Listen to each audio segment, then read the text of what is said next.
Assalamualaikum warahmatullahi wabarakatuh. Kompak sekali. Udah makan pasti? Udah dong, Makan semangat hari Senin ini. Langsung saja mungkin ya, ini Senin enaknya makan Padang. Oke, yuk cakep. kita temenin di Apa Kabar Indonesia Siang. Asik.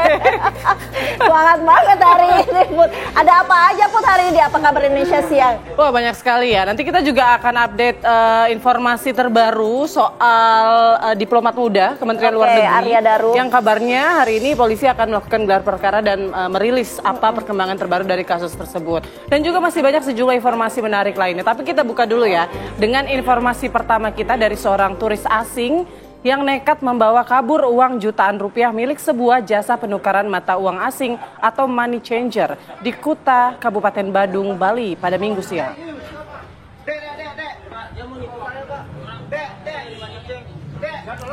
Laju motor wisatawan asing asal Azerbaijan berhenti di Gang Segara Merta di Jalan Wanasari Kuta, Kabupaten Badung karena dikepung dan ditangkap warga.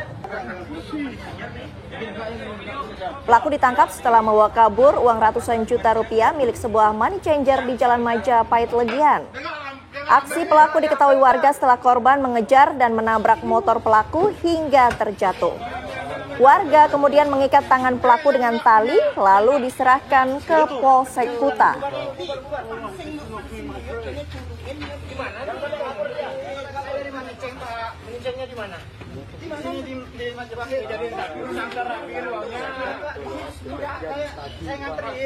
Ada-ada aja ulah bule di Bali ya, Put, ya, akhir-akhir ini.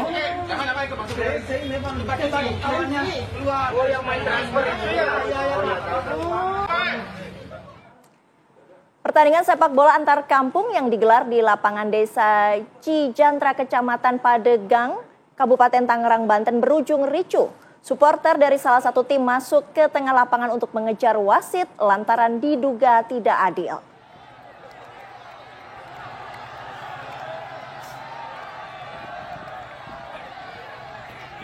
Ya, beginilah kompetisi pertandingan sepak bola antar kampung yang digelar di lapangan sepak bola desa Cijantra, Kecamatan Pagedangan, Kabupaten Tangerang, Banten yang berujung ricuh, pemirsa. Keributan dipicu lantaran seorang pemain memprotes kebijakan wasit dan diberikan kartu merah. Pertandingan babak kedua baru saja dimulai, salah satu supporter dari tim lain masuk ke lapangan untuk mengejar wasit lantaran diduga wasit tidak berimbang. Keadaan semakin tak terkendali, kedua supporter saling serang dan saling lempar botol plastik. Di tengah lapangan, sejumlah warga, panitia, dan pihak pengamanan pertandingan kewalahan untuk melerai keributan. Akhirnya pertandingan antara Denis FC dari Tangerang Selatan melawan Anak Rantau FC dari Tangerang Raya dihentikan. Harusnya Tarkam ini jadi pemersatu begitu ya. Menjalin silaturahmi antar klub, antar wilayah begitu. Malah berujung ricuh dan jadi terpaksa diberhentikan. Tolong bisa keluar dulu lapangan dan bisa menahan diri dan tenang dan bisa kita melanjutkan kembali. Jangan ada yang... Kita beralih ke informasi dari dua orang pendaki yang terperosok dari puncak Mega, Gunung Puntang, Kecamatan Cimaung, Kabupaten Bandung, Jawa Barat yang berhasil dievakuasi tim gabungan Basarnas. Pengelola pendakian Puncak Mega bersama tim gabungan dari Basarnas, petugas kepolisian, serta unit rescue pemadam kebakaran berhasil menyelamatkan Reksa Surya Gala dan Fahri, dua remaja usia 15 tahun asal kota Bandung. Keduanya terperosok ke jurang sedalam 100 meter karena melewati batas aman yang ditentukan pihak pengelola pendakian. Korban Reksa Surya Gala mengalami luka di bagian kepala serta patah tulang di bagian lengan atas.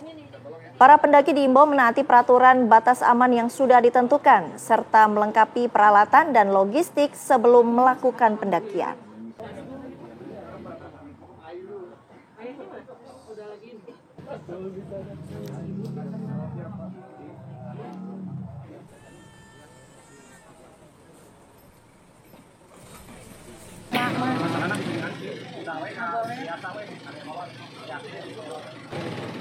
Dari Jawa Barat kita ke Bau-Bau, Sulawesi Tenggara, di mana diduga ditinggalkan kapal saat masih mengantre tiket. Ratusan calon penumpang kapal KM Gapulu mengamuk di pintu masuk terminal Pelabuhan Murhum, Kota Bau-Bau, Sulawesi Tenggara.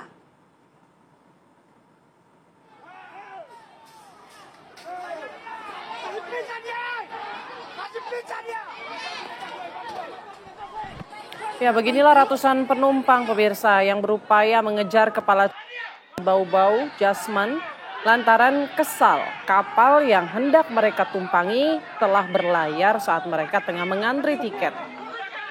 Beruntung puluhan petugas kepolisian dan TNI yang bertugas ini berhasil mengevakuasi Jasman dari amukan penumpang. Menurut Jasman, keberangkatan kapal KM Gapulu dengan tujuan Ambon telah sesuai jadwal. Diduga terjadi penambahan kuota penumpang non-seat sehingga ratusan calon penumpang masih tertahan di terminal pelabuhan untuk mengambil tiket batal berangkat. Setelah dimediasi oleh pihak kepolisian, ratusan calon penumpang akhirnya membubarkan diri. Pihak Pelni akan berkoordinasi dengan travel penjualan tiket untuk proses pengembalian uang para calon penumpang yang batal berangkat.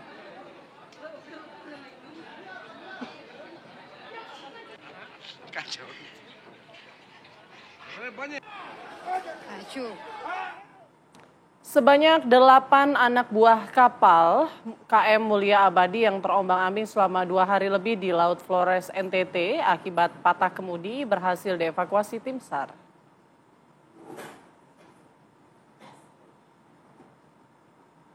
KM Mulia Abadi yang sempat hilang kontak selama 59 jam ditemukan tim SAR Maumere usai dilakukan pencarian dengan kapal SAR Punta Dewa. Tim SAR berhasil menemukan lokasi kapal setelah mendapat informasi dari kapal lain yang melintas dengan tujuan Australia. Kapal yang mengangkut semen dan sembako ini tampak terombang-ambing di lautan karena tak bisa digerakkan akibat kemudi patah. Usai mengevakuasi para ABK, KM Mulia Abadi langsung didorong ke pelabuhan terdekat untuk perbaikan.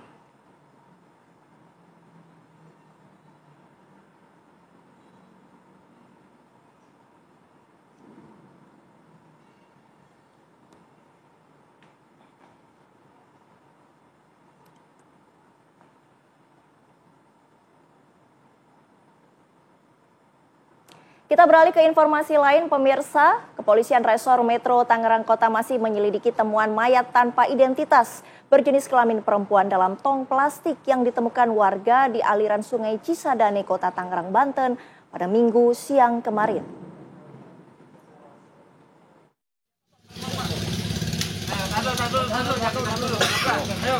Kepolisian Resor Metro Tangerang Kota masih mencari titik terang terkait penemuan mayat berjenis kelamin perempuan dalam tong plastik berwarna biru yang mengambang di aliran Sungai Cisadane, Jalan Perintis Kemerdekaan, Kota Tangerang, Banten. Sebelumnya, mayat berjenis kelamin perempuan tanpa identitas itu ditemukan warga yang sedang mancing tidak jauh dari lokasi dengan kondisi mengambang dalam tong plastik berwarna biru. Dari pemeriksaan awal di lokasi, polisi tidak menemukan petunjuk apapun pada mayat tersebut. Bahkan pada sidik jari mayat tersebut pun tidak dapat dikenali. Menurut Nano, salah satu warga yang saat itu sedang mancing bersama rekannya, awalnya dirinya tak menyangka tong plastik tersebut berisi mayat. Kayak pancingan. Oh, pakai pancingan? Iya, ditarik, dipinggirin, udah. Terus udah mendingan anyutin aja biar di Taman Gajah. Taman Gajah kan ada tangga-tangga tuh biasanya begitu. Di perahu juga nggak ada yang lewat sih. Serem juga ngelihatnya soalnya. Pas ngelihatnya kakinya tuh ada di dalam tong, keluar kelihatan kakinya. Mayat berjenis kelamin perempuan yang ditemukan di aliran Sungai Cisadane, Jalan Perintis Kemerdekaan, Kota Tangerang, Banten, kini berada di ruang jenazah RSUD Kabupaten Tangerang, Banten untuk dilakukan otopsi. Dari Tangerang, Banten, Rusdi Muslim, TV One mengabarkan. Pemirsa, mayat seorang pria ditemukan di dalam jurang sedalam 30 meter di Pati, Jawa Tengah. Diduga mayat tersebut merupakan korban pembunuhan karena tubuh mayat dalam kondisi terikat tali tambang di dalam karung dan tanpa busana.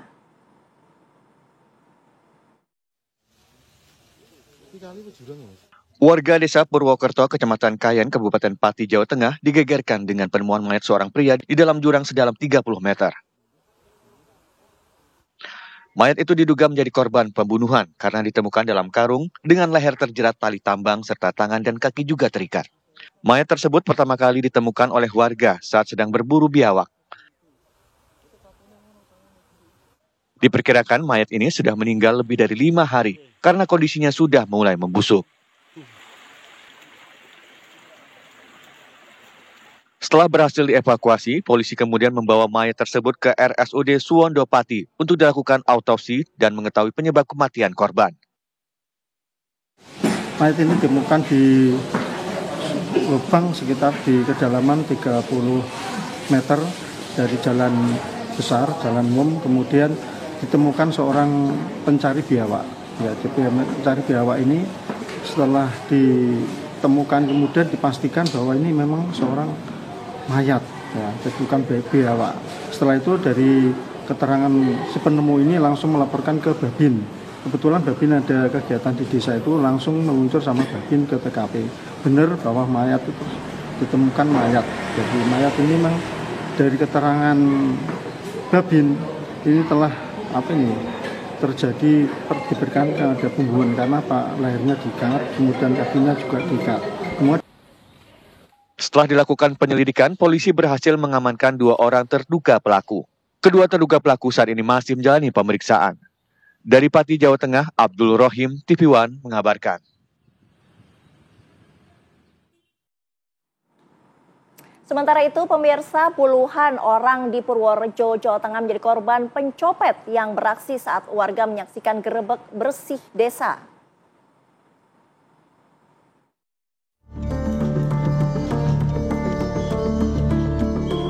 Hari itu, ratusan warga Purworejo berebut berbagai sayuran yang dikeluarkan panitia dalam tradisi gerebek bersih desa.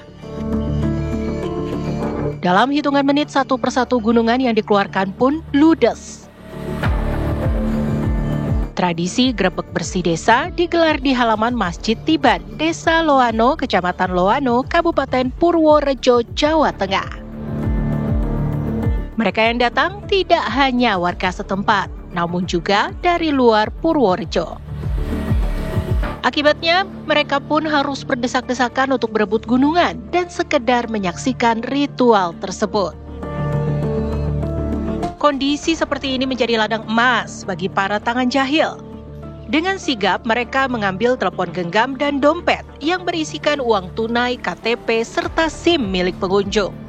Tak lama kemudian, satu persatu pengunjung sadar telah kehilangan benda berharga dari tas mereka. Ibu tadi posisi di mana? Ditaruh di mana HP-nya? Di tas. Di tas. Tiganya hilang, HP sama apa? Oh, tasnya itu tertutup apa enggak, Mbak? Tasnya ketutup, hanya dibuka. Oh, ibu ikut rebutan juga tadi?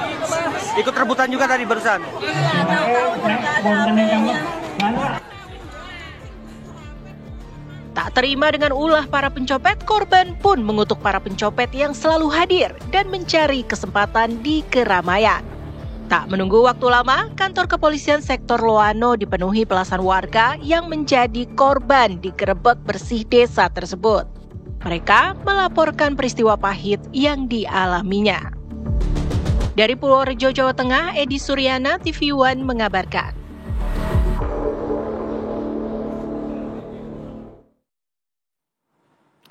Pemirsa, kita jeda terlebih dahulu. Saya jeda, kita punya informasi dari Verrel Bramasta yang bagi-bagi uang dari kantongnya sendiri untuk pelaku kesenian dan pelaku UMKM di daerah pemilihnya. Informasinya sesaat lagi. Putri, seniman lokal atau pelaku UMKM nggak? Kalau bikin berita, bawain berita masuknya kesenian juga nggak sih? Bukan ya. Maksa ya itu ya? Maksa ya. Sayang banget berarti bukan pelaku UMKM juga? Bukan. Soal ini Verrel Bramasta ini menyawer para seniman lokal dan UMKM di 3 kota. Iya, kita kenapa nggak ikut ya? Kita nggak ikut ya, padahal Verrel ini merogoh kocek hingga 100 juta rupiah sebagai bentuk apresiasi bagi para pemilihnya. Saya mau menitipkan hadiah untuk adik-adik yang tadi.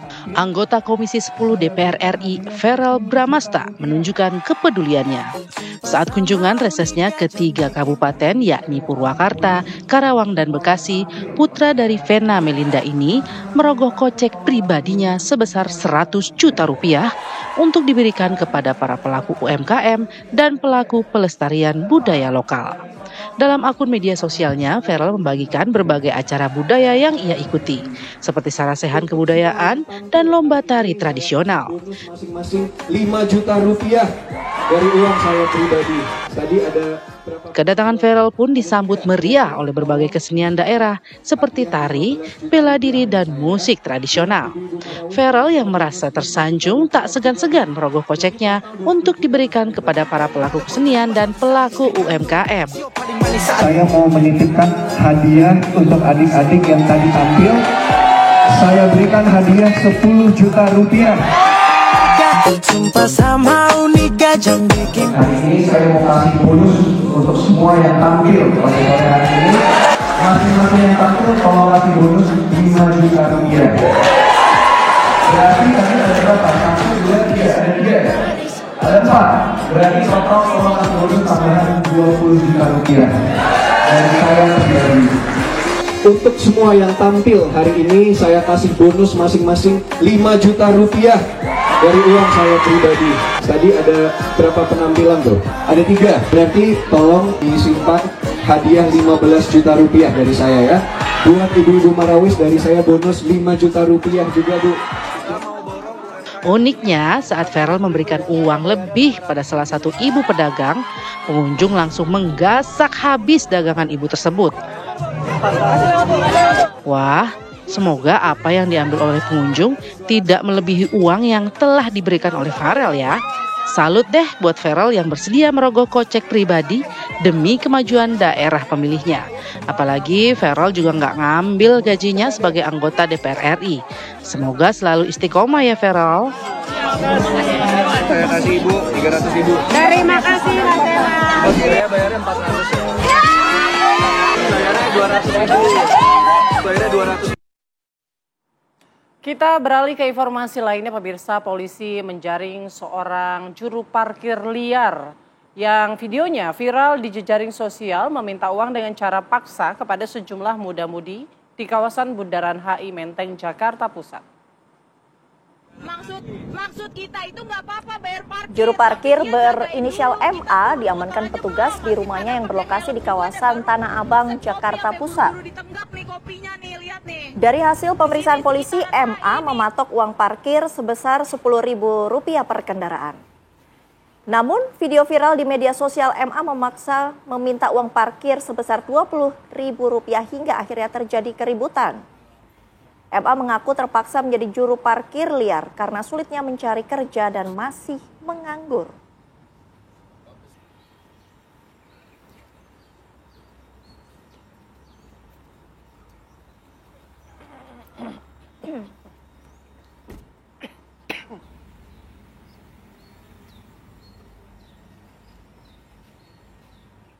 Pemirsa, 7 orang pelajar tertangkap kamera CCTV saat menyerang rumah warga di Kecamatan Kresek, Kabupaten Tangerang, Banten.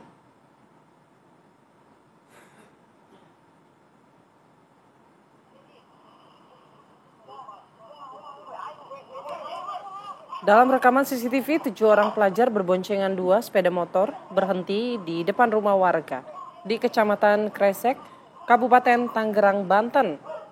Tanpa alasan yang jelas, 7 orang pelajar itu kemudian melempari rumah warga dan mengancam warga dengan menggunakan kayu yang mereka bawa. Aksi penyerangan ini tidak berlangsung lama lantaran sejumlah warga mengusir mereka. Para pelajar pun kabur meninggalkan lokasi. Unit Reskrim Polsek Kresek yang melakukan penyelidikan akhirnya mengamankan 7 orang pelajar ini dari sekolah mereka yang tidak jauh dari lokasi penyerangan. Meski awalnya terlihat garang, 7 pelajar yang diamankan polisi ini justru menangis histeris ketika dipertemukan dengan orang tua mereka.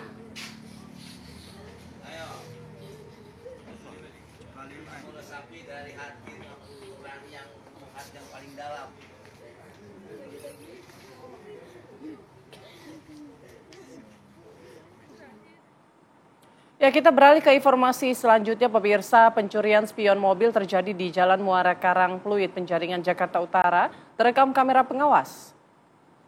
Polisi meringkus 2 orang pelaku. Inilah rekaman CCTV yang memperlihatkan 2 pelaku pencurian spion. Pelaku menargetkan spion mobil mewah yang terparkir di Jalan Muara Karang Pluit, Penjaringan, Jakarta Utara. Dalam melancarkan aksinya, 1 pelaku berjaga di atas motor untuk memantau situasi sekitar dan 1 lainnya sebagai eksekutor. Tidak kurang dari 1 menit, spion mobil dipatahkan dan langsung dibawa kabur pelaku. Unit Reskrim Polsek Penjaringan, Jakarta Utara meringkus 2 orang pelaku pencurian spion mobil itu. Pelaku ditangkap di sebuah rumah kontrakan di kawasan Kalideres, Jakarta Barat. Pelaku merupakan spesialis pencurian spion mobil yang sudah beraksi sebanyak 6 kali di 3 wilayah di Jakarta. Pelaku lalu menjual sepasang spion curiannya seharga Rp500.000.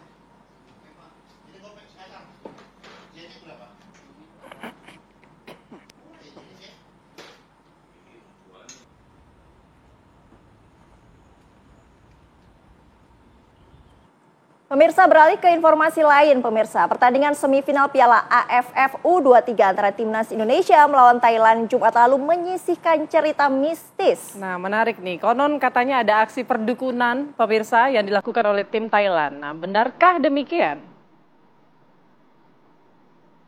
Tes.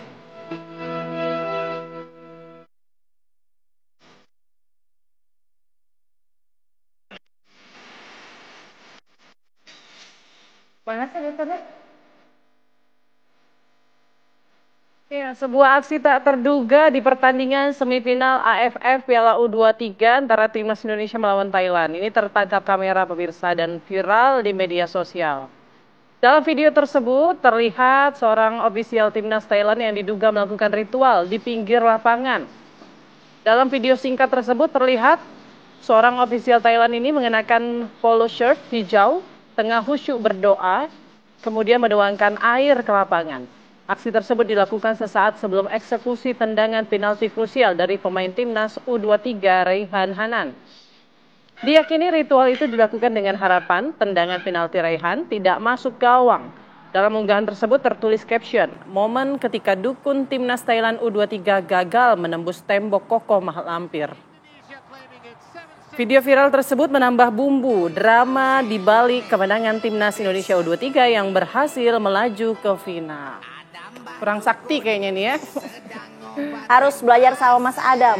Atau mungkin Mbak Rara mungkin boleh dibawa. Adam? Oh, alam ya benar. Ya? Mbak Rara juga bisa mungkin ya diajak pertandingan-pertandingan seperti ini gitu ya kalau melawan Thailand.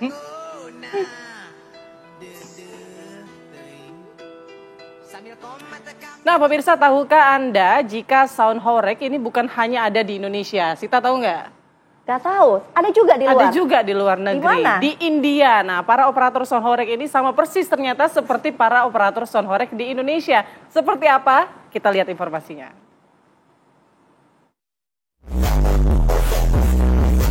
Tak disangka, sound horeg yang kini sedang booming di Indonesia, khususnya di sejumlah wilayah Jawa Timur, juga booming di negeri perindapan India.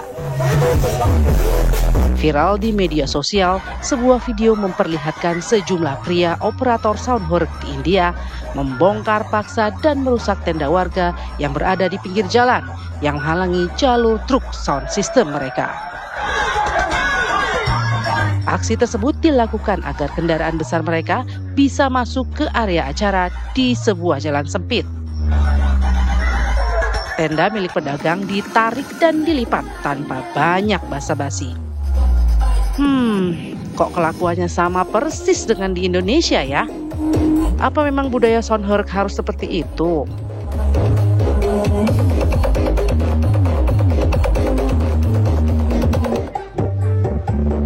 Usut punya usut, ternyata budaya sound horeg ini tak hanya ada di Indonesia, tapi memang sudah ada di India sebelumnya. Meski sering dianggap budaya lokal, khususnya di sejumlah daerah di Jawa Timur seperti Malang, Blitar, Jember, Banyuwangi, dan sekitarnya, sound horeg sepertinya mengadopsi budaya India yang dikenal dengan nama Jordar. Pertunjukan musik dengan mega sound system yang suaranya kerap merusak rumah warga tersebut sudah berkembang sejak awal tahun 2000-an di India lewat parade, festival, dan kompetisi suara besar. Meski belum terbukti, model dan gaya Jordar besar kemungkinan menjadi rujukan sound horeg yang kini ada di Indonesia. Nah, gimana menurut Anda?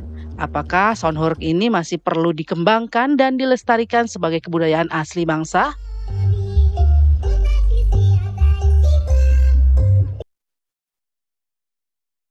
Gak banyak beda ternyata di Indonesia juga sound horeg, di India juga banyak peminatnya juga ya. Banyak peminatnya, terus sama juga kelakuannya ya. Kalau sound horegnya nggak muat masuk desa, desanya yang dirusak gitu ya. Tapi kita punya informasi lain nih Put, mengenai fenomena lubang ambles alias sinkhole yang kembali membuat heboh. Ya, kita lihat ya informasinya, ada sebuah ruas jalan pemirsa di Tanjung Katong South Road mendadak ambles pada Sabtu sore lalu. Dan ada sebuah mobil yang sedang melintas ini terperosok ke dalam lubang yang penuh air itu. Otoritas Air Singapura Public Utilities Board menyebut lubang terbentuk di dekat area proyek yang sedang mereka kerjakan. Wanita yang mengemudikan kendaraan sendiri dalam kondisi selamat dan sadar saat dievakuasi dan dibawa langsung ke rumah sakit. Selain jalan ambles, 2 pipa air utama di area tersebut juga ikut rusak sehingga menyebabkan pasokan air ke rumah-rumah sekitar sempat terganggu.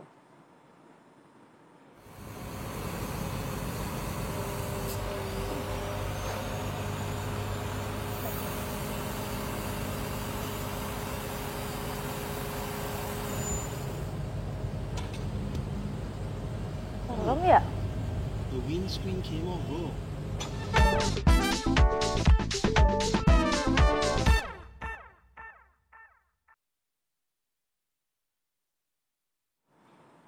Ya pemirsa, ada informasi viral lainnya yang akan kami hadirkan usai jeda berikut, yaitu aksi penghadangan taksi online oleh sejumlah pengemudi ojek pangkalan di Stasiun Tiga Raksa, Kabupaten Tangerang, Banten. Informasi akan hadir sesaat lagi, tetap bersama kami di Apa Kabar Indonesia Siang. Anda kembali di Apa Kabar Indonesia Siang, pemirsa. Aksi penghadangan taksi online oleh sejumlah pengemudi ojek pangkalan di Stasiun Tiga Raksa, Kabupaten Tangerang, Banten viral di media sosial. Ya, mirisnya salah satu penumpang membawa bayi dipaksa turun oleh pengemudi ojek pangkalan.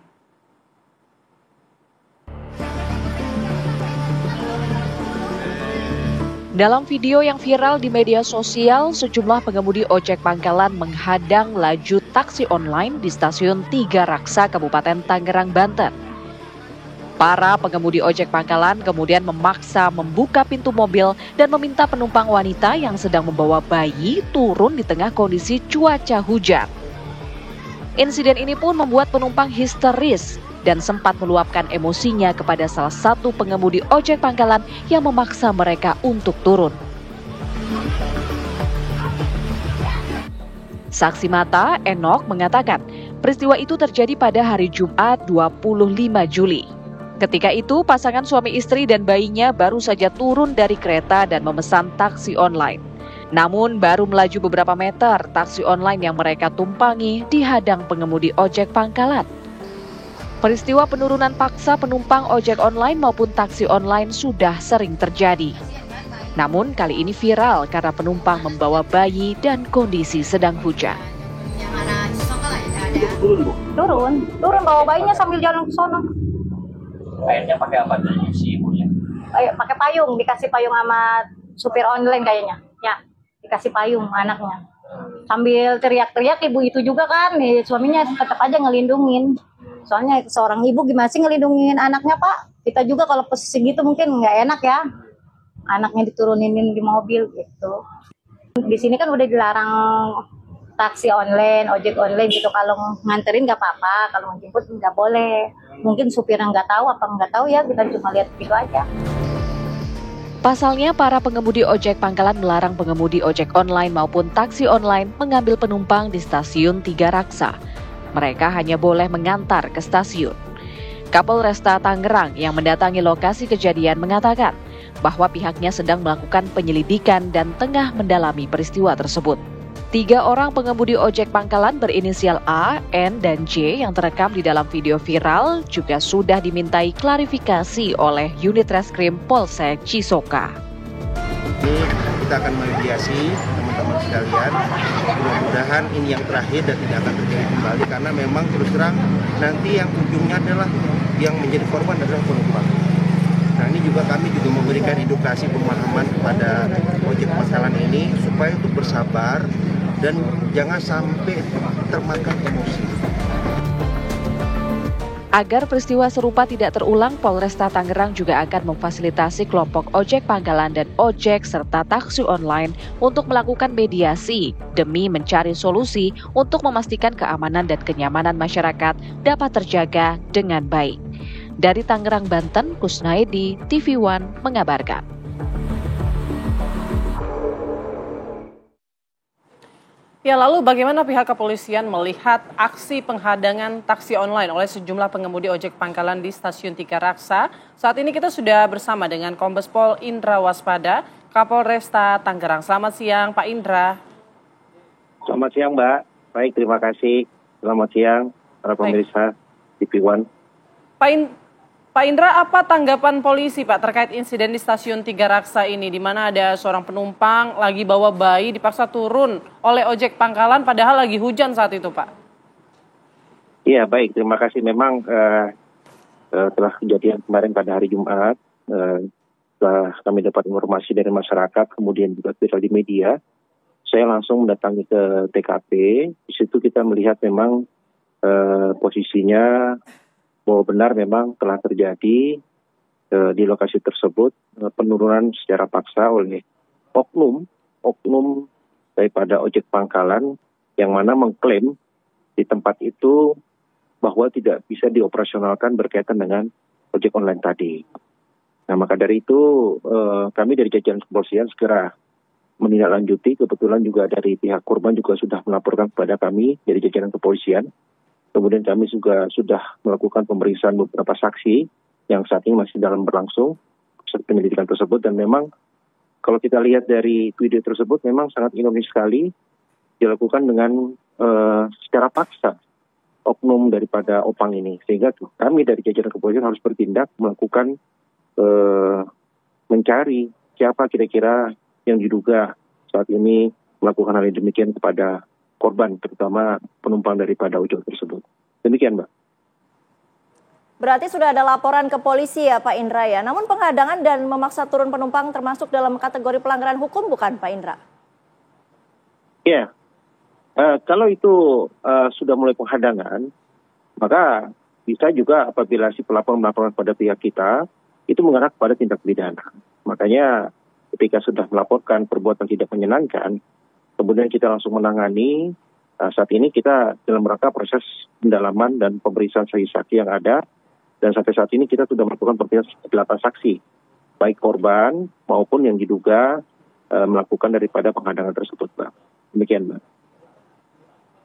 Oke, lalu bagaimana kepolisian memastikan, Pak, perlindungan terhadap penumpang dan juga driver ojek online ini yang sering terjadi di stasiun tersebut? Apakah ada penertiban mungkin, Pak, yang dilakukan pihak kepolisian mengingat ini sudah meresahkan banyak warga gitu?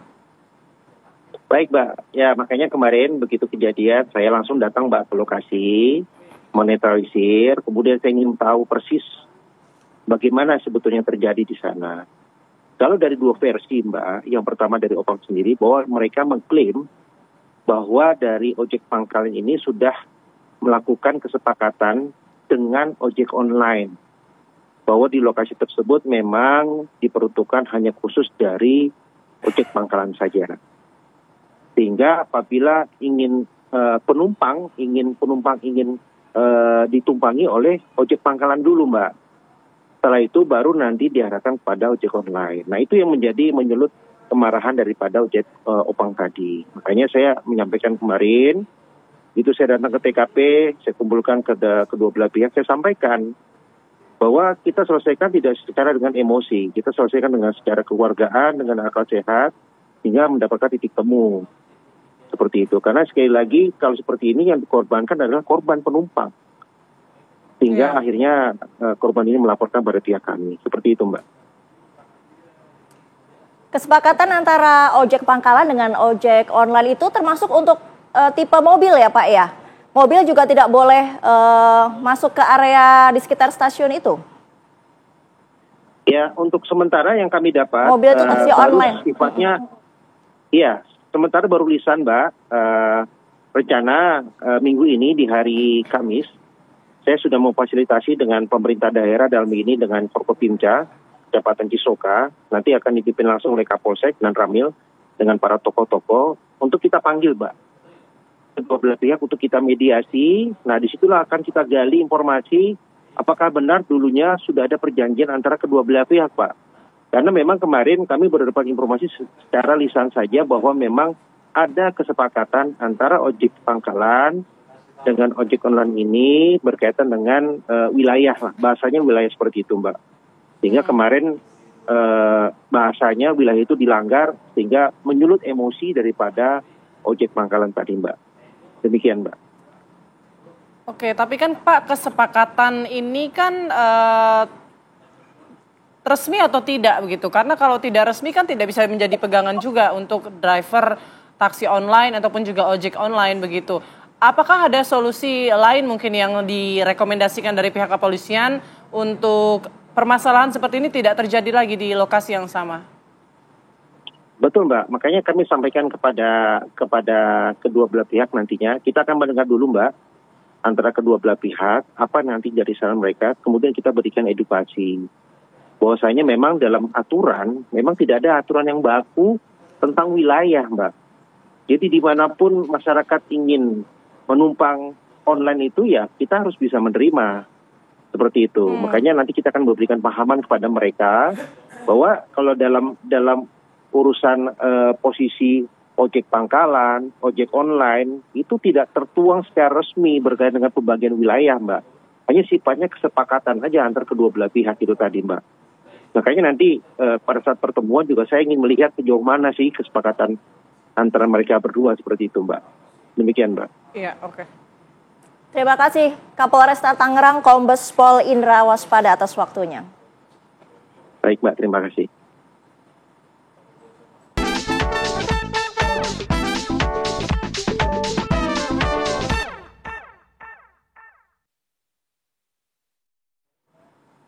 Pemirsa, jutaan data pribadi warga Jawa Barat diduga telah diretas. Data pribadi 4,6 juta warga tentu berpotensi untuk disalahgunakan jika jatuh ke tangan pihak-pihak yang tidak bertanggung jawab. Kami akan hadirkan informasinya usai jeda berikut, tetap bersama kami.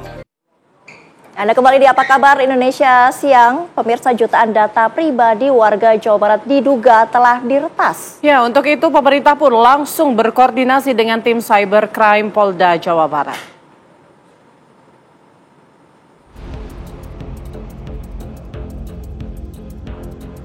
Unggahan sebuah akun medsos X bernama Digital Ghost atau @GhostHackerWar menjadi viral. Dituliskan sebanyak 4,6 juta data warga Jawa Barat telah bocor. Akun tersebut juga menyindir sistem pertahanan siber pemerintah. Tentu saja unggahan tersebut membuat sebagian warganet menjadi resah. Bagaimana tidak, data pribadi 4,6 juta warga tentu berpotensi untuk disalahgunakan jika jatuh ke tangan pihak-pihak yang tidak bertanggung jawab. Pemerintah Provinsi Jawa Barat mengambil langkah serius. Wakil Gubernur Jawa Barat Erwan Setiawan mengungkap, pihaknya sudah memerintahkan Dinas Kominfo berkoordinasi dengan aparat Cybercrime Polda Jawa Barat. Penanganan harus cepat dilakukan agar data warga yang diretas tidak semakin banyak. Dan saya sudah sampaikan kepada Diskominfo untuk segera berkoordinasi dengan Cybercrime Polda Jawa Barat dalam penanganan ini. Jangan sampai dibiarkan, jangan sampai melebar dan lebih banyak lagi korban masyarakat Jawa Barat. Ini tadi ada sekitar 9% warga Jawa Barat ya, atau 4,6 juta. Saya berharap dari penelaahan nanti dari Cybercrime Jawa Barat, Polda Jawa Barat dan juga Kominfo ya, Diskominfo Jawa Barat untuk segera menyelesaikan kasus ini secepatnya. Besok Senin saya akan segera koordinasi lagi. Saat ini Pemprov Jawa Barat masih menunggu hasil penelaahan oleh Diskominfo Jawa Barat dan aparat Cybercrime Polda Jabar. Pemprov Jabar juga memastikan segera meningkatkan keamanan siber agar tidak ada lagi kebocoran data. Dari Bandung, Jawa Barat, Cepi Kurnia, TV One mengabarkan.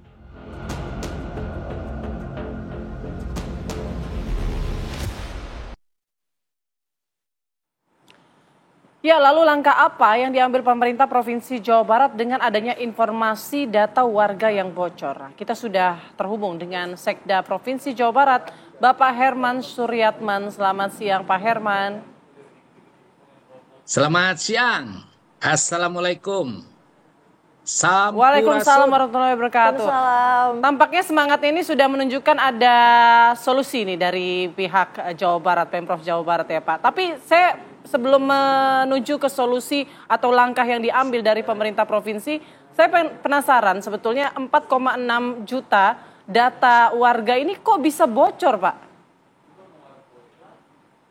Oke, terima kasih Mbak. Ya, kami sudah lakukan cek, recek, cross check. Kami sudah lakukan penelusuran. Kami sudah lakukan validasi. Sebagaimana harapan Pak Gubernur, Pak Wakil Gubernur, ya Pemda Provinsi Jawa Barat melalui Diskominfo harus bergerak cepat. Melakukan cek, recek, cross check. Ya, sebagaimana kita ketahui bahwa ya digital ghost itu menginformasikan melalui media sosial X bahwa di Jawa Barat terjadi kebocoran data. Ya, kami sudah lakukan penelusuran, kami sudah lakukan validasi, dan hasilnya tidak ada kebocoran data. Clear ya, Mbak? Tidak ada kebocoran data. Informasi di X yang disampaikan oleh Digital Ghost itu hoax ya, atau tidak benar, kabar bohong. Ya, itu klaim sepihak, seolah-olah begitu, itu diambil dari platform digital Pemda Provinsi Jawa Barat. Ya, itu teknik biar dipercaya oleh pasar dan kemudian diperjualbelikan di web dark. Yang benar di kami tidak ada kebocoran data. Kami sudah nyoba cross check ya. Contoh ada nama Herman. Ternyata NIK-nya lain, usianya lain, alamatnya juga lain. Jadi firm data tersebut bukan dari Pemda Provinsi Jawa Barat. Di kami tidak ada kebocoran data. Berarti sudah ditegaskan kalau ini hanya hoax aja ya, Pak Herman ya? Ya, betul. Itu hoax, itu tidak benar. Adakah? Dan kami juga sudah koordinasi dengan pihak kepolisian. Lalu selama ini sudah ada langkah preventif dari Pemprov Jabar sendiri untuk menghindari hal-hal peretasan data dari warga sendiri, Pak Herman? Ya, dapat kami informasikan kepada warga Jawa Barat ya, khususnya umumnya kepada warga Indonesia bahwa Pemda Provinsi Jawa Barat ya sudah melakukan langkah-langkah pengamanan sesuai dengan standar operasional dan prosedur dalam penerapan sistem pemerintahan berbasis elektronik. Ya, jadi kami sudah lakukan sesuai dengan kaidah-kaidah. Mulai dari akses jaringan, ya kami lakukan pengamanan untuk akses jaringan. Ya, kemudian yang kedua pengamanan untuk aplikasi. Semua aplikasi yang digunakan oleh Pemda Provinsi Jawa Barat kami pastikan ya semuanya dilengkapi dengan pengamanan. Kami lakukan pen test ya secara reguler terhadap semua aplikasi. Yang ketiga terkait server. Ya, server kami juga ya itu dibangun sendiri ya di dalam data center kami. Dan kemudian ada backupnya juga di data recovery center. Dan kami pastikan aman. Dan kemudian dari sisi kelembagaan kami pun sudah membentuk namanya CISET. Ya, CISET itu adalah komputer security Insiden Respon Team. Ya, tim yang bekerja 1x24 jam apabila ada indikasi gangguan keamanan, apabila ada indikasi serangan dari berbagai pihak yang tidak bertanggung jawab. Begitu Mbak ya. Jadi semua kami lakukan sesuai dengan kaidah-kaidah SPBE atau sistem pemerintahan berbasis elektronik. Ya, Pak Herman, ini kan sudah dilaporkan ya ke tim Cybercrime Polda Jawa Barat. Nah, apa update-nya Pak? Siapa yang dibalik dari akun tersebut yang mengaku-ngaku sudah meretas 4,6 juta data warga Jawa Barat? Ya, tentu itu nanti domainnya dari Polri ya. Yang jelas di kami tidak ada kebocoran data, ya. Yang jelas di kami tidak ada kebocoran data. Terkait yang kami laporkan tentu nanti Polri akan mengidentifikasi sesuai dengan ketentuan yang sudah digariskan di Polri. Itu domainnya dari Polri, Mbak. Tapi kalau dari internal Pemda sendiri Pak, apakah melakukan penelusuran mungkin nge-tracing siapa pihak-pihak yang mencoba meretas? Yang paling penting kami ke dalam dulu ya, untuk memastikan bahwa tidak ada bocor. Kami fokusnya di sana. Ini terkait dengan digital Ghost ya, yang mempublish di X. Tentu itu yang bersangkutan yang menginginkan agar diterima, dipercaya oleh pasar dan dia bisa memperjualbelikannya di web dark. Tentu ini kami harus koordinasi juga dengan kementerian terkait ya. Dalam hal ini BSSN ya. Ya mudah-mudahan itu bisa ditangani juga, walaupun itu hoax ya, ini kan nggak bagus ya. Kalau tidak ditangani, akunnya tidak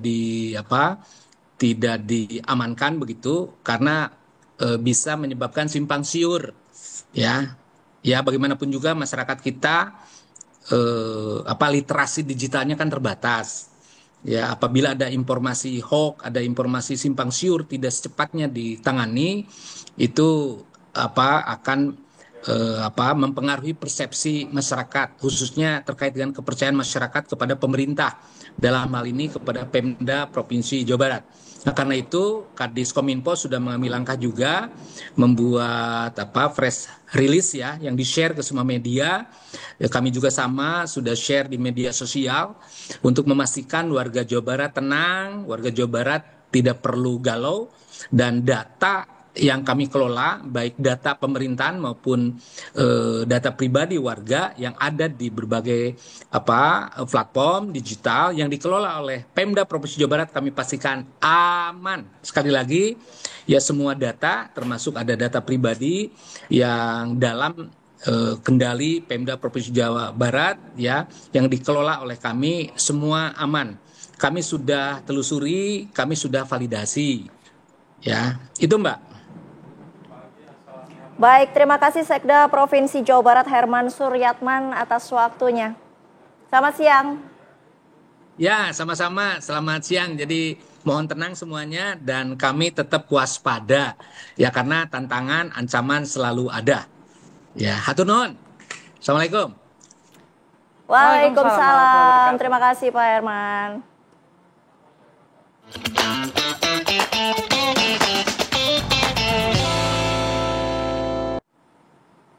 Pemirsa, Anda masih menyaksikan Apa Kabar Indonesia Siang. Anda masih ingat seorang pelajar yang putus sekolah karena malu ditagih utang uang rekreasi perpisahan sekolah yang sempat viral di media sosial? Ya, IM kini kembali bersekolah lagi pemirsa di Yayasan Pesantren Modern Ar-Rasyid. IM ini tampak senang dan bahagia ya saat diantar KPAD, Bupati dan juga Forkopimda Labusel ke sekolah pilihannya. Jadi dia sudah tidak sekolah lagi di sekolah lamanya dan lebih memilih sekolah di pesantren ini. Nah, yayasan ini juga terkait biaya mengatakan akan memberikan keringanan kepada anak-anak yatim yang kurang mampu. Begitupun juga dengan pemerintah Labusel ke depannya akan mengeluarkan imbauan kepada seluruh sekolah di bawah naungan Pemkab Labusel untuk tidak memungut biaya untuk kegiatan sekolah yang tidak wajib agar kejadian yang menimpa anak IM tidak terulang kembali.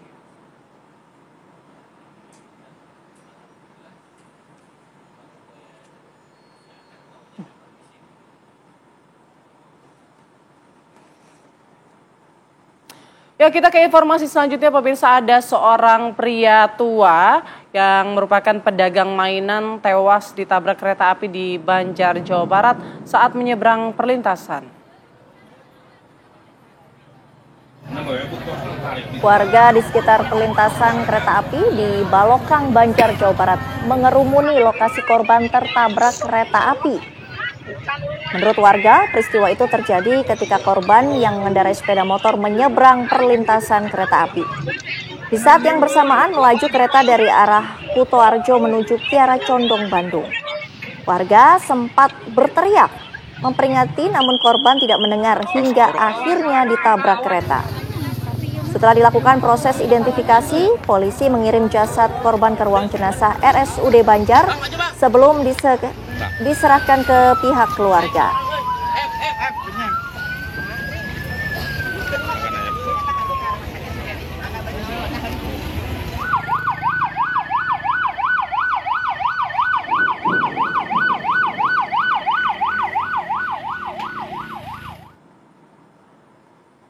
Sejumlah temuan baru dalam kasus kematian diplomat Kementerian Luar Negeri diungkap pihak kepolisian. Ya, diantaranya adalah adanya rekaman CCTV korban di rooftop kantor Kemlu, kondisi kepala korban yang ditutup plastik hingga telepon genggam korban yang tak diketahui keberadaannya.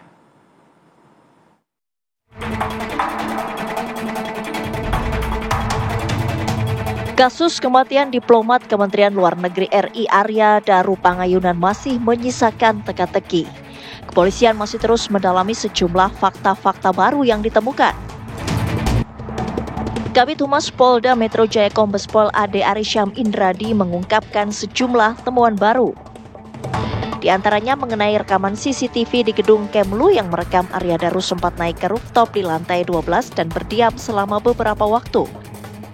7 Juli 2025 jam 21:43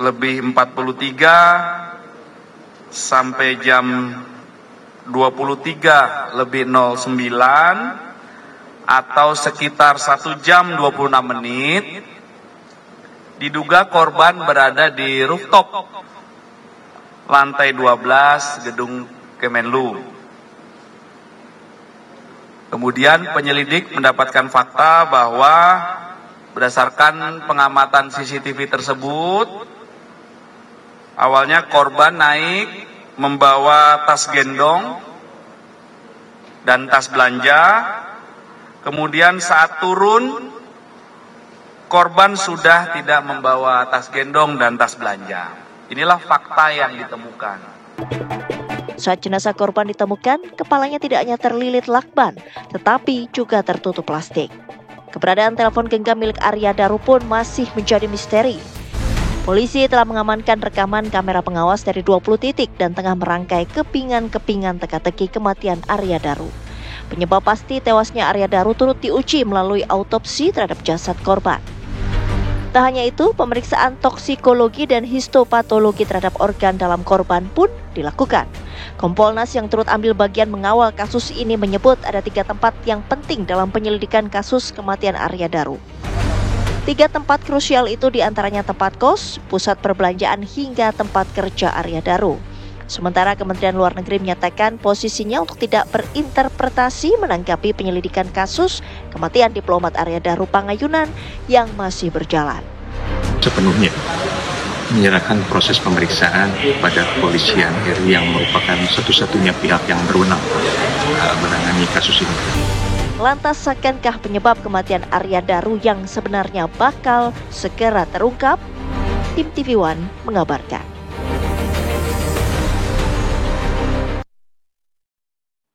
Polda Metro Jaya hari ini menggelar perkara kasus kematian diplomat Kementerian Luar Negeri Arya Daru Pangayunan. Pihak Polda Metro Jaya rencananya menghadirkan 4 saksi ahli dan saksi pihak dari eksternal, diantaranya dari Kementerian Luar Negeri, Kompolnas, dan Komnas HAM. Lalu bagaimana perkembangan gelar perkara hari ini? Kita sudah terhubung dengan reporter TV One Celia Alexandra. Selamat siang Celia, silakan dengan informasi terbaru dari gelar perkara Polda Metro Jaya. Siang, Putri Windasari, Sita, dan juga pemirsa, gelar perkara memang dilakukan hari ini di Ditreskrimum Polda Metro Jaya dan berlangsung sejak pukul 10 waktu Indonesia Barat. Kalau mengacu kepada salah satu anggota Komnas HAM, Ibu Ani, saya memang baru saja meninggalkan ruangan di Ditreskrimum Polda Metro Jaya ya, dan juga tidak memberikan keterangan apapun. Ini artinya gelar perkara mungkin saja sudah selesai dilakukan di sekitar pukul 2.13 waktu Indonesia Barat, tapi kami masih menunggu konfirmasi lebih pastinya nantinya apa saja kemudian kesimpulan yang memang terjadi dari gelar perkara yang berlangsung pada pagi hari tadi untuk kemudian mendalami mengenai kasus kematian tak wajar dari Arya Daru Pangayunan, diplomat muda dari Kementerian Luar Negeri ini yang meninggal pada tanggal 8 Juli tahun 2025. Artinya saat ini sudah hampir 3 pekan lamanya kasus kematian tak wajar dari Arya Daru Pangayunan ini masih di tahap penyelidikan dan masih terus didalami.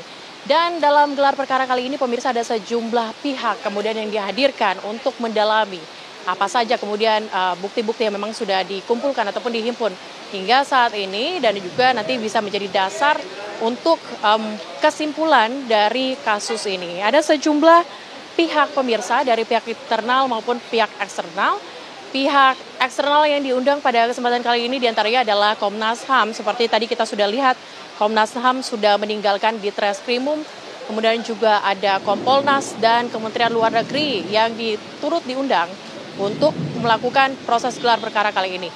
Selain itu juga dari pihak internal turut diundang ada beberapa saksi ahli pemirsa, salah satunya adalah saksi ahli dari psikolog forensik yang nantinya juga akan mendalami bagaimana kemudian aktivitas dari keseharian Arya Daru Pangayunan. Kemudian juga ada saksi ahli cyber yang juga nantinya akan mendalami bukti-bukti digital yang memang sejak sampai saat ini sudah dihimpun oleh pihak penyelidik.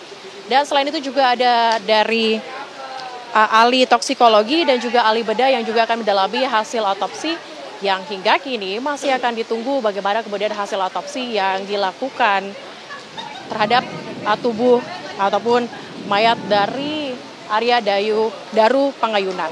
Saat ini kita masih menunggu kira-kira rilis apa yang kemudian akan disampaikan dari pihak penyelidik terkait gelar perkara yang sudah berlangsung kurang lebih hampir 4 jam lamanya yang memang sedang berlangsung sejak pagi di pukul 10. Kita tahu bahwa ada sejumlah bukti yang memang sudah diamankan oleh penyelidik.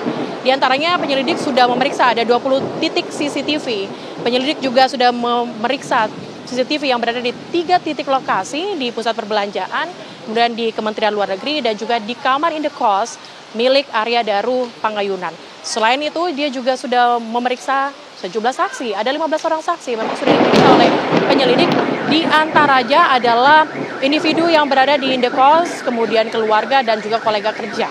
Hingga saat ini memang saksi sudah diperiksa dan juga alat bukti lainnya seperti laptop yang dikumpulkan ataupun saat ini menjadi pegangan yang didapati di tangga Kementerian Luar Negeri. Kita masih menunggu karena infonya rilis resminya hari esok, tapi apakah memang rilis akan disampaikan juga hari ini? Sementara demikian.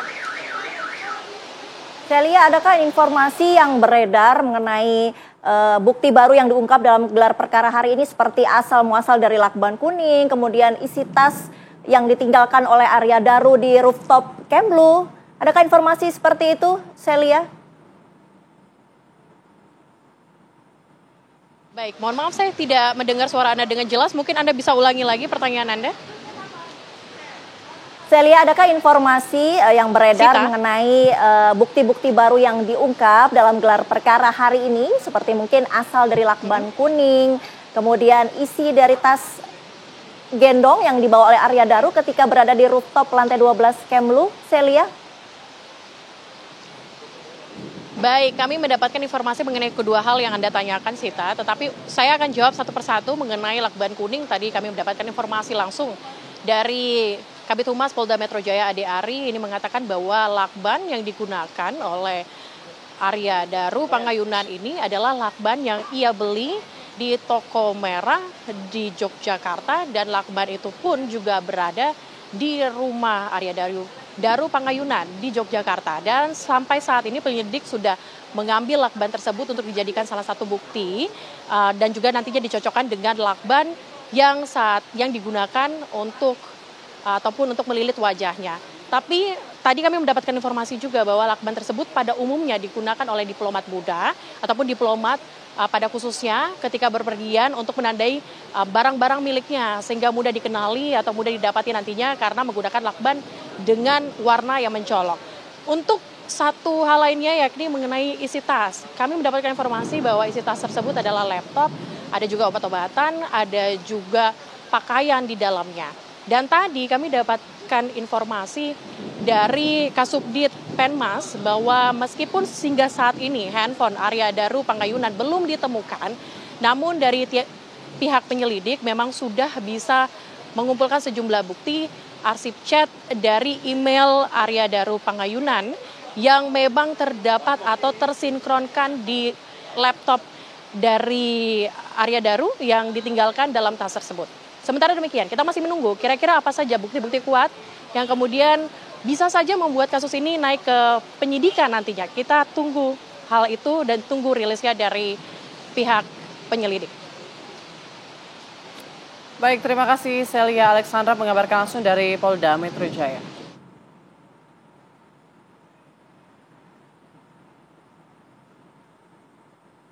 Ya, apa kabar Indonesia Siang masih akan kembali usai jeda, tetaplah bersama kami.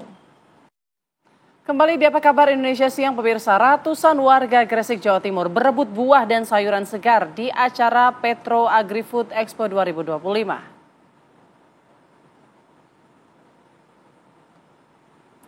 Warga beramai-ramai datang sejak pagi dan beradu cepat memetik sendiri buah dan sayuran segar langsung dari pohonnya. Saking besarnya antusias warga, sebanyak 3.700 buah segar ludes dalam hitungan menit saja. Tidak hanya buah-buahan segar seperti melon golden, semangka, dan timun mas, warga juga bisa memetik aneka sayuran segar seperti kangkung, brokoli, hingga terong. Pameran tahunan ini menyuguhkan pengalaman unik bagi pengunjung. Selain bisa berbelanja dan memetik sayur dan buah segar, pengunjung juga bisa belajar praktek bertani modern.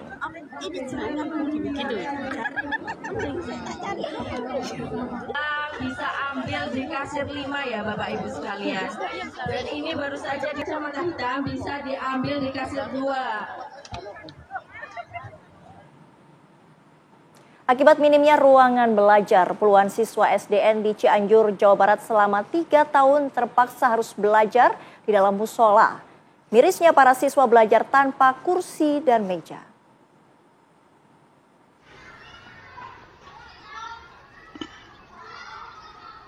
Beginilah kondisi para siswa di SDN Karya Jaya, Desa Sukaratu, Kecamatan Bojong Picung, Cianjur, Jawa Barat. Setiap hari selama 3 tahun, para siswa kelas 2 dan 3 harus bergantian belajar di dalam musola. Menurut salah seorang guru, kondisi tersebut lantaran jumlah siswa dengan jumlah ruang kelas tidak sebanding. Penuh karena kelasnya terbatas. Dari sekolah kita, SDN Karya Jaya, ada 7 ruangan, jumlahnya 9. Jadi kelas 3A sama 3B bergantian dengan kelas 2A, kelas 2B di musola. Seminggu sekali itu, kelas 2 dulu, seminggu, baru kelas 3 seminggu bergantian. Pihak sekolah berharap adanya bantuan dari pemerintah untuk membangun ruangan kelas tambahan agar para siswa dan guru bisa merasakan kenyamanan belajar dan mengajar di dalam kelas. Dari Cianjur, Jawa Barat, Khairon Syah, TV One mengabarkan. Pemirsa, seorang remaja perempuan di Lebak, Banten mengalami gizi buruk berdampak lumpuh layu sejak usia 1,5 tahun. Sementara sang ayah tak punya biaya untuk membawa anaknya ke rumah sakit.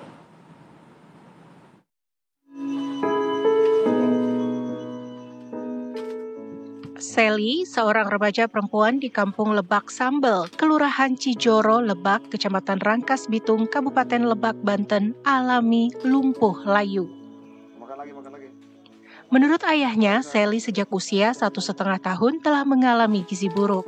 Bahkan sempat dirawat di rumah sakit di Rangkas Bitung selama 15 hari. Penyakit pertamanya dari bayinya gizi buruk gitu. Oh, gizi buruk. Jadi ininya jiwanya kurang dia di rongsen. Gizi buruk. Kurang.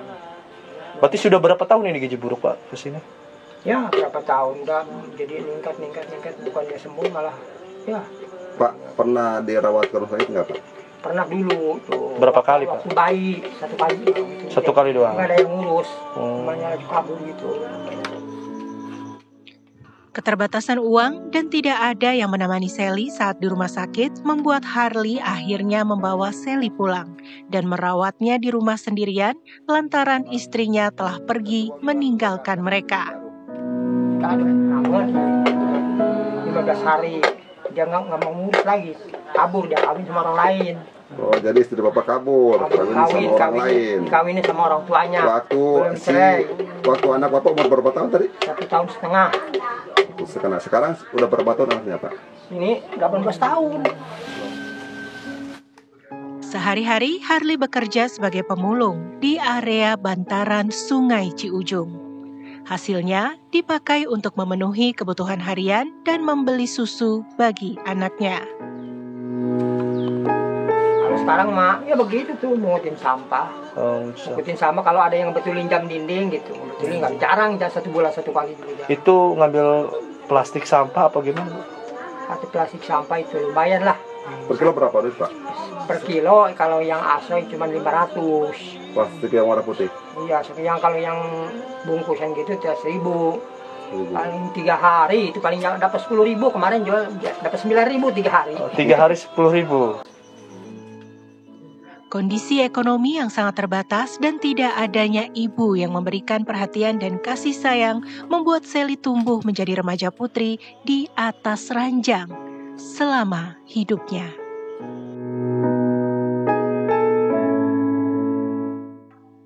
Dari Lebak, Banten, Andres Sopian, TV One mengabarkan.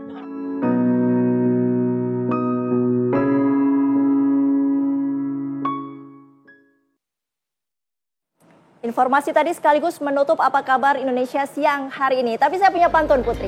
Cakep. Ke Bukit Duri beli kemeja. Cakep. Kami pamit undur diri. Terima kasih dan sampai jumpa. Sampai jumpa.